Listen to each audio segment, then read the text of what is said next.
Throughout this 8-day adventure, we've seen a lot of different riding conditions, from some pretty bare, some pretty tough looking trails to some absolutely phenomenal powder riding. Every once in a while, I get to put down the camera gear and go for a ride like I got to do today on the HDR 800.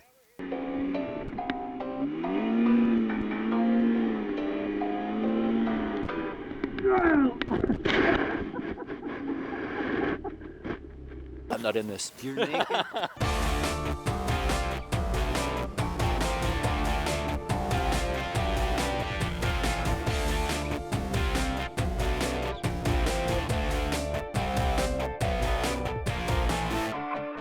The ride has been awesome.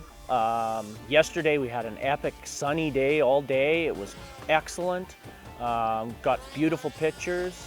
Yeah, and town to town and all these neat little rustic places that we've stayed at and bars and all that stuff.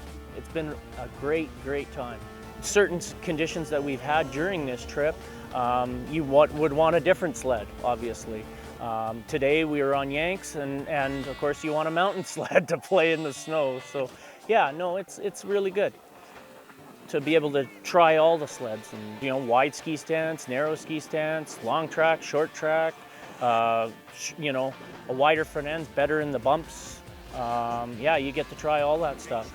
Obviously this long of a ride, you get to figure out what things can go wrong on a long trip like this, and try and make it better so that you can tell people what could go wrong if they do decide to do a trip like this. Well, at least then I can distinguish with what type of riding they're going to do, and then figure out what sled I should be pointing them towards.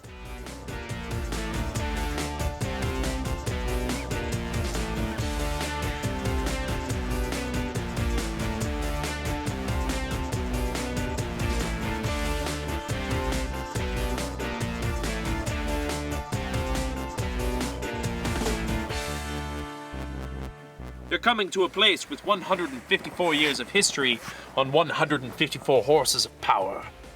Welcome to Barkerville.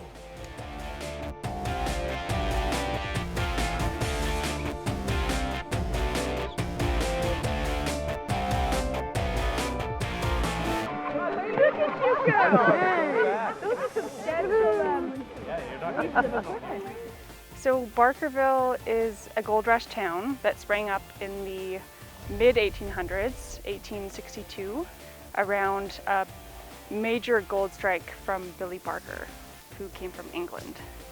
4,600 people at its peak, and